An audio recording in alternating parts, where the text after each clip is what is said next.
যেই হাসরের ময়দানে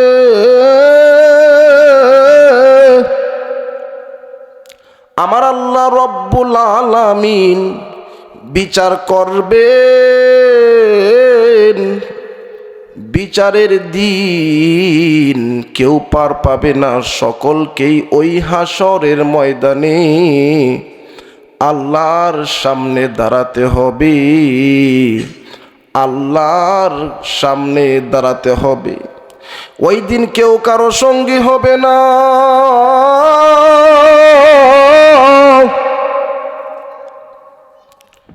আল্লাহর হাবিব সাহাবীদেরকে ডাক দিয়ে বললেন, ও আমার সাহাবীরা, তোমরা শুনে নাও, ওই কঠিন হাসরের ময়দানে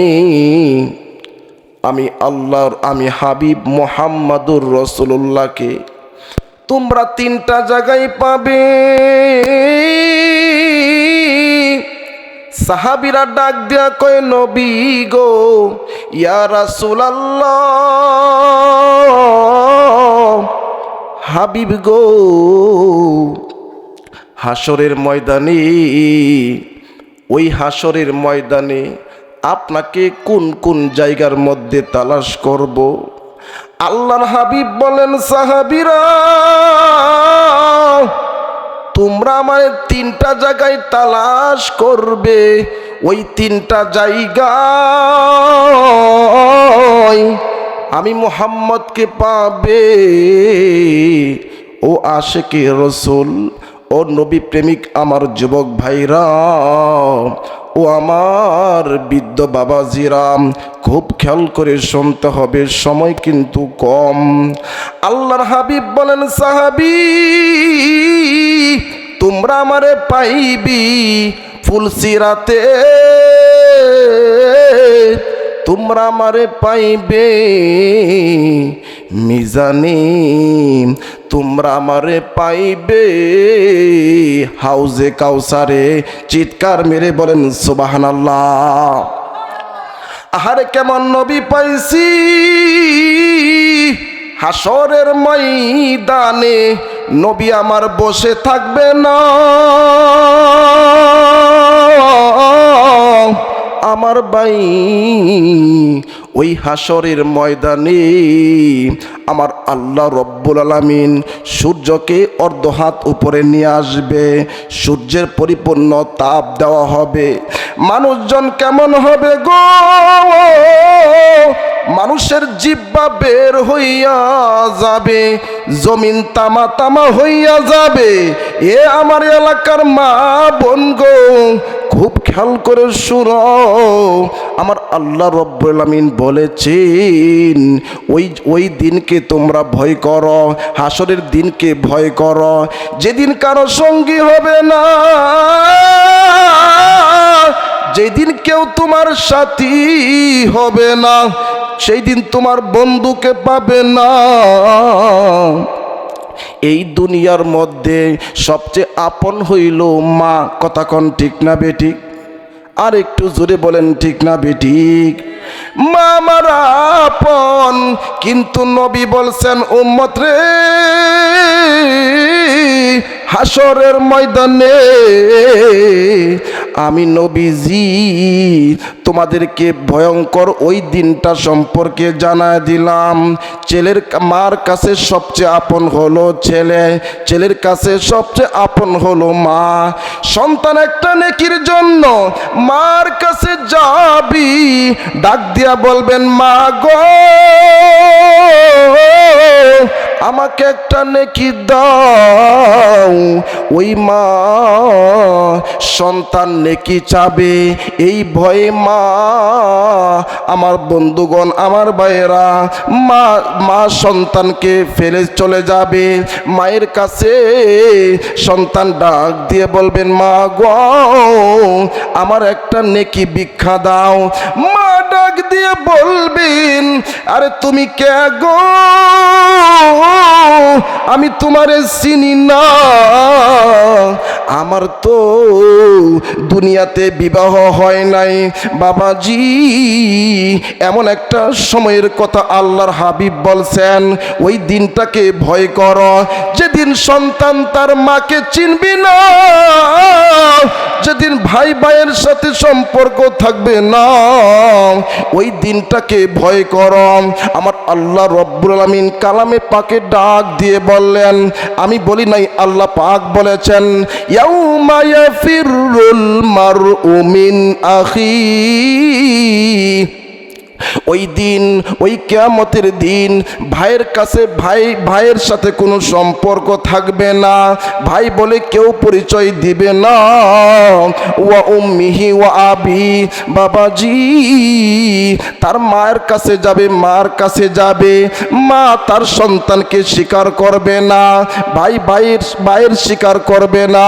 ভাইজান, ওই দিন রহমতের নবী, দয়ার নবী, আখিরি নবী, আমার বন্ধুগণ, আমার বাবাজি, ওই দিন নবীজি হাসরের ময়দানে নবীর কপালে আমার ভাইজান, আমার বাবাজি কাদা মাটি থাকবে। নবী আমার ভাইজান, নবীজি আমার বাবাজি, নবীজি জমিনের মধ্যে পইরা পইরা আল্লাহরে ডাক দিয়ে বলবেন, আল্লাহ, আল্লাহ গো, তুমি আমার উম্মতকে বাঁচাও। ভাইজান, ওই দিন কিন্তু সমস্ত পয়গাম্বর, আদম নবী আমার বন্ধুগণ নাফসি বলবে, ইব্রাহিম নবী নাফসি বলবে, মুসা কালিমুল্লাহ নাফসি বলবে, ঈসা রুহুল্লাহ আল্লাহকে বলবেন, আল্লাহ আমারে বাঁচাও, আমার উম্মতের দরকার নাই, আমার ভাইয়ের দরকার নাই, আমার মা বাবার দরকার নাই। আল্লাহ গো, এই কঠিন হাসরের ময়দানে তুমি আমারে বাঁচাও। আমার ভাইজান, ওই দিনের কথাই আমার আল্লাহ রব্বুল আমিন ডাক দিয়ে বললেন, আল্লাহ রব্বুল আমিন ডাক দিয়ে বললেন, ও পৃথিবীর মানুষেরা, ওই দিনকে ভয় করো যেই দিন তোমাদের সামনে আসতেছে। কথা কন ঠিক না বেঠিক? কি বলেন? ওই দিনটা আমাদের সামনে না পিছনে? আমাদের সামনে আসছে। ওই কঠিন যেই দিন আমার ভাইয়েরা, এই হাসরের ভয়াবহ অবস্থা দেখে মানুষ মাতহারা হয়ে যাবে, মানুষ পাগল পারা হয়ে যাবে, মানুষ উম্মাদের মতো হইয়া যাবে। মানুষেরা, আমার ভাইয়েরা, সবাই বলতে থাকবে বিচার হয়ে যাক। ওই হাসরের ময়দানে একদিন নয়, 2 দিন নয়, 50,000 বছর ওই হাসরের ময়দানে দাঁড়ায় থাকতে হবে। জুড়ে কোন সুবহানাল্লাহ। আমার ভাইরা, হাসরের ময়দানে ভয়াবহ অবস্থা থেকে বাঁচার জন্য আদম আলাইহিমুস সালামের কাছে সমস্ত মানুষ চইলা যাবে। ডাক দিয়ে বলবেন, নবী বাবা আদম, আমার আল্লাহ কহারিয়তের রূপ ধারণ করছে, আমার আল্লাহ বড় রাগান্বিত আছে, আমার আল্লাহ বড় রাগান্বিত আছে। আজকে তো কেউ কথা বলতে পারে না, হাসরের ময়দানের দুঃখ কষ্ট সহ্য করতে পারি না। আদম নবী, আপনি তো প্রধান, আপনাকে দিয়ে আমার আল্লাহ তামাম পৃথিবী সাজাইছে।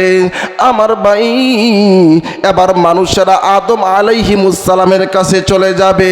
আদম নবী বলবেন, আমি পারবো না, এই মুহূর্তে আল্লাহর কাছে আমি সুপারিশ করতে পারবো না। এইবার মানুষেরা, আমার ভাই, আমার বাবাজি ইব্রাহিম খলিলুল্লাহ, ইব্রাহিম আলাইহিমুস সালামের কাছে ডাক দিয়ে বলবেন, ও ইব্রাহিম খলিলুল্লাহ, আল্লাহর বন্ধু, আপনি তো আল্লাহর খলিল, আল্লাহর বন্ধু। আজকে আমরা যেই বিপদে পড়ছি, দয়া করিয়া একটু সুপারিশ করিয়া দেন। এবার ইব্রাহিম খলিলুল্লাহ বলবেন, না না, আমিও পারবো না। এবার আমার ভাইয়েরা হযরত মুসা কালিমুল্লাহর কাছে চলে যাবে। মুসা কালিমুল্লাহ ডাক দিয়া বলবেন, পারবো না, কেউ পারবে না। মানুষেরা শেষ পর্যন্ত ঈসা আলাইহিমুস সালামের কাছে চলে আসবে। ভাইজান, ঈসা আলাইহিমুস সালাম ডাক দিয়ে বলবেন, ঘোরাঘুরির দরকার নাই, দৌড়াদৌড়ির দরকার নাই, তোমরা যাও মুহাম্মাদুর রাসূলুল্লাহ, মুহাম্মাদুর রাসূলুল্লাহর কাছে যাও। মুহাম্মাদুর রাসূলুল্লাহকে তোমরা মুহাম্মাদুর রাসূলুল্লাহর কাছে যাও, ওইখানে গেলেই আমার আল্লাহ তোমাদের সমাধান করিয়া দিবে। এইবার মানুষেরা সকলে মুহাম্মাদুর রাসূলুল্লাহর কাছে যাইবে। ভাইজান, মুহাম্মাদুর রাসূলুল্লাহ সিজদার মধ্যে পড়ে তাকিয়া আল্লাহরে বলবেন, আল্লাহ আল্লাহ গো, তুমি এই হাসরের ময়দানের এই অবস্থানটাকে পরিবর্তন করিয়া তুমি বিচার কার্য শুরু করিয়া দাও। বাবাজি, মুহাম্মাদুর রাসূলুল্লাহ কাঁদতে থাকবে, নবী আমার কাঁদতে থাকবে। ভাইজান, এবার আল্লাহ রাব্বুল আমিন ডাক দিয়া বলবেন, হাবিব নবী গো, আপনি উহুদে কেঁদেছেন, আপনি বদরে যুদ্ধে কেঁদেছেন, আপনি মক্কায় কেঁদেছেন, মদিনায় কেঁদেছেন। নবী গো, আজকের এই ভয়াবহ কঠিন দিন আপনি কাঁদবেন না, আপনাকে আজকে কাঁদার দিন নয়। এবার নবীজি আল্লাহকে ডাক দিয়ে বলেন, আল্লাহ, আমি তখনই খুশি হব যতক্ষণ পর্যন্ত আমার উম্মতেরা জান্নাতে যাবে। বাবাজি, এইভাবে নবী আমার কাঁদতে থাকবে। আল্লাহ রব্বুল আমিন নবীকে দুনিয়াতেই বলে দিয়েছেন, ইন্না আ'তাইনাকাল কাউসার। নবী গো, ওই হাসরের ময়দানে আমি আপনাকে কাউসার দান করব। হাদিস শরীফের মধ্যে আছে, কেউ যদি কাউসারের হাউজে কাউসারের এক পেয়ালা পানি, এক গ্লাস পানি পান করতে পারে, 50,000 বছর নয়, এমনকি জান্নাতে যাওয়ার আগ পর্যন্ত তার পিপাসিত হবে না। ভাইজান, আমার বাবাজি, নবী কিন্তু উম্মতদেরকে ওই হাসরের ময়দানে পানি পান করাবে। একদল পানি পান করতে আসবে, নবী পানি পান করায় দিবে। হঠাৎ করিয়া আরেক দল আসবে, এবার নবী আমার নরম দিল নিয়ে পানি পান করাতে যাবে। কিন্তু হঠাৎ করিয়া আল্লাহ রব্বুল আলামিন নবীর সামনে, উম্মতের সামনে একটা পর্দা ফেলে দিবে। নবীজি ডাক দিয়ে বলবেন, আল্লাহ, আমার উম্মত আসছে পানি পান করার জন্য, কিন্তু পানি কেন পান করাইতে পারতেছি না, ওদেরকে কেন আমি দেখতেছি না, সামনে একটা পর্দা পড়ে গেছে। এইবার আল্লাহ রব্বুল আলামিন ডাক দিয়ে বলবেন, নবী গো, আপনি দিনের জন্য আপনি যখন দুনিয়া থেকে চলে আসছেন, আপনার রক্ত মাখা দিন আপনার এই উম্মতগুলো পালন করে নাই, এই উম্মতগুলো আপনার সুন্নাত মানে নাই। নবী গো, এদেরকে আপনি পানি পান করাইবেন না। জোরে জোরে কন নাউজুবিল্লাহ।